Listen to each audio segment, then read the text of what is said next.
After falling into a pit and waking up and finding a strange portal, I jump in and find myself stranded in this dry, dangerous desert. This is Minecraft Secrets of the Sands.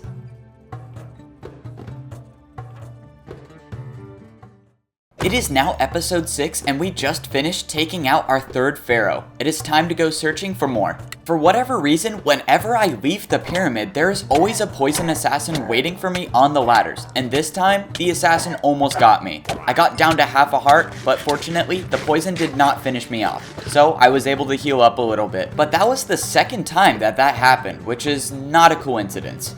I was only running off of 8 more dates, but I found another pyramid, so I couldn't stop to make food yet. I had to loot this pyramid before I could go find another oasis and start making more bread. The entrance to this pyramid was pretty hard to find. I had to dig all the way underground. And to top it off, all of the mobs in this pyramid were all phantoms, and these are the most annoying mobs so far in the desert. I used my bombs just to take them out very quickly.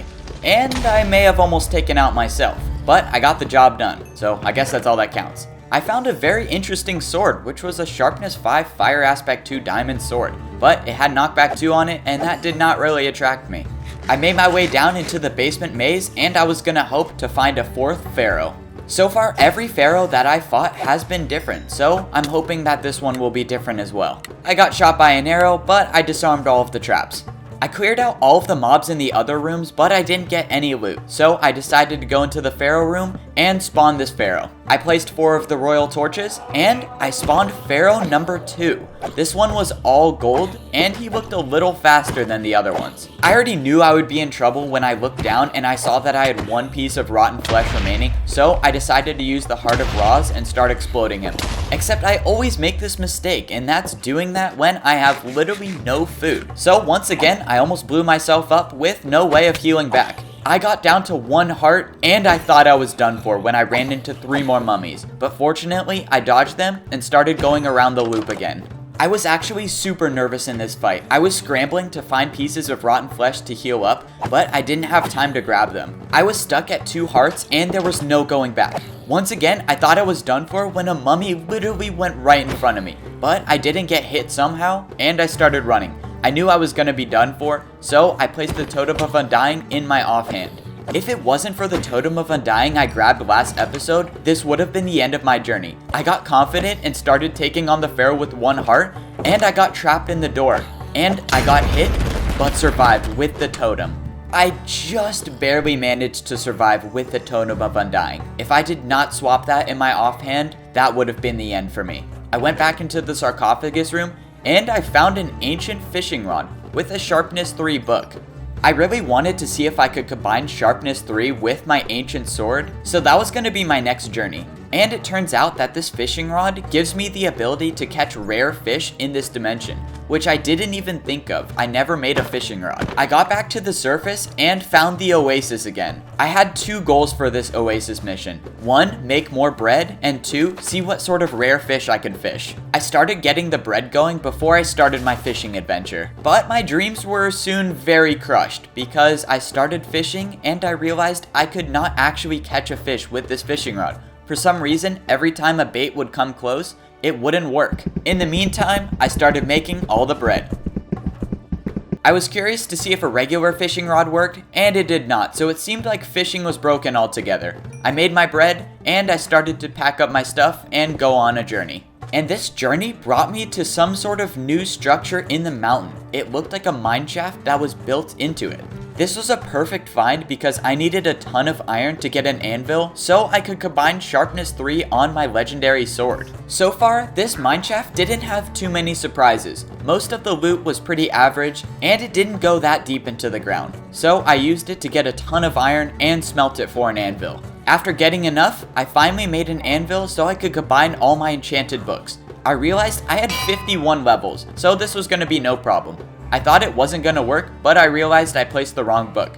After placing the right one, it turns out I could make sharpness 3 with my Adam's Will sword.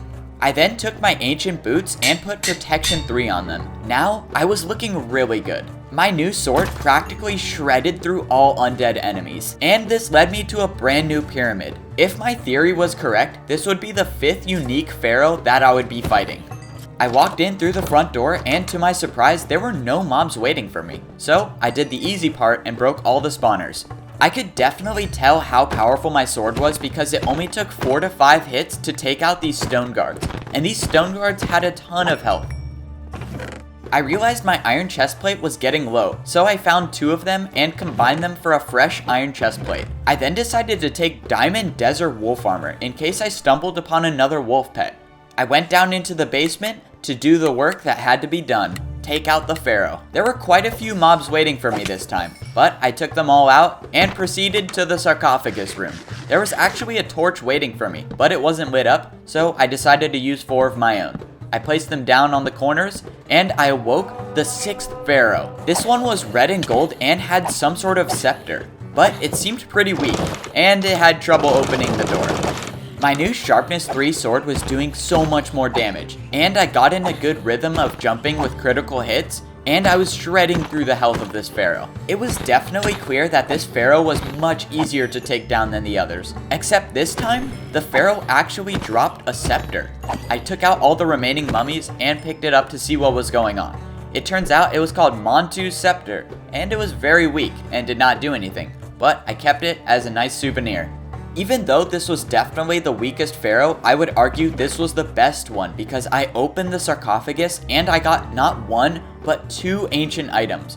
The first one was a dagger that apparently gave me hunger whenever I damaged enemies, and the other one was a pickaxe that seemed to do more damage to stone enemies. I tested out running with the dagger, and it was definitely true that your hunger ran out super quickly when you hold this item. But I took it to the surface to see how it would do when I damaged enemies, and it turns out it gives you so much hunger back, and the attack speed is super quick. The only disadvantage of this item is that the attack damage is fairly low. Maybe if I saved up my Sharpness 3 book, I could have put it on this dagger, but I'll have to wait to find another one. For now, I think the move is to only use this dagger when I need food, so I basically have an infinite source.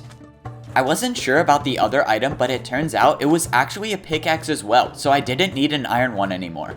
We have taken down 5 pharaohs, and we have already been collecting so many ancient items. There are now 5 pharaohs remaining for us to take down.